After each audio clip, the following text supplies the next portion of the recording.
Hi మా bros, welcome back. అయితే ఇది ఇన్ఫర్మేషన్ వీడియో అయితే కాదు, ఇది ఎక్స్పీరియన్స్తో వచ్చిన ఒక వీడియో అనమాట. ఎప్పుడైనా మీరు మీ ఫ్రెండ్స్తో బయటకు వెళ్ళినప్పుడు బైక్ మీద పెట్రోల్ కొట్టించడానికి, అరే నేను బండి తెచ్చాను నువ్వు కొట్టించు, లేదా నువ్వు బండి తెచ్చావు, ఇట్లాంటి ఒక కాన్వర్సేషన్ నడుస్తూ ఉన్నప్పుడు పెట్రోల్ బంక్ దగ్గరికి వెళ్ళి పెట్రోల్ రేట్ 110 రూపాయలు చూసి డీజిల్ ధర ఒక 70 చూసినప్పుడు, అరే బైక్స్ కూడా డీజిల్లో తయారు చేస్తుంటే బాగుండేదేమో అని ఒక డౌట్ మీకు వచ్చిండొచ్చా? రాలేదా? నాకైతే వచ్చింది గైస్. నా మైండ్ కొంచెం తిక్కమక్క సత్తి చెప్పినట్టు దిమాగ్లో మెంటల్ తిక్కమగ్గా ఉంటుంది అనమాట. సో అందుకని దానికి కొంచెం ఆన్సర్ వెతికా, ఎందుకు తయారు చేయరు అని. నాకు ఆన్సర్ దొరికింది, అది ఇప్పుడు మీతో షేర్ చేస్తా.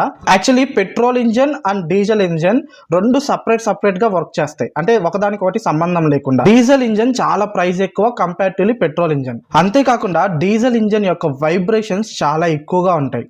సో కాబట్టి బైక్ లాంటి చిన్న వెహికల్స్ డీజిల్ ఇంజన్ ని మోసే అంత కెపాసిటీ ఉండదు అనమాట. ఆ వైబ్రేషన్ ని తట్టుకోలేవు. డీజిల్ కు ఇంజన్ చాలా పెద్దదిగా ఉండాలి, అండ్ మోరోవర్ అది బైక్ కి ఫిట్ అవ్వదు అనమాట, ఎందుకంటే బైక్ చాలా చిన్నదిగా ఉంటుంది. అంతేకాకుండా దీనిలో ఎక్కువ గాలిని పంపడానికి ఖరీదైన టర్బో చార్జర్ లేదా సూపర్ చార్జర్స్ అవసరం ఉంటుంది. వీటినన్నిటిని దృష్టిలో పెట్టుకొని డీజిల్ బైక్స్ ని తయారు చేయరు. సో అర్థమైంది అనుకుంటా, మనకు ప్రైజెస్ ఎక్కువైనా కూడా తప్పదు, ఇంకా పెట్రోల్తో నడవాలి. ఆల్టర్నేటివ్స్ వచ్చాయి కదా ఇప్పుడు, ఎలక్ట్రికల్ ఆడిచ్చేద్దాం. So bye guys, see you on next video.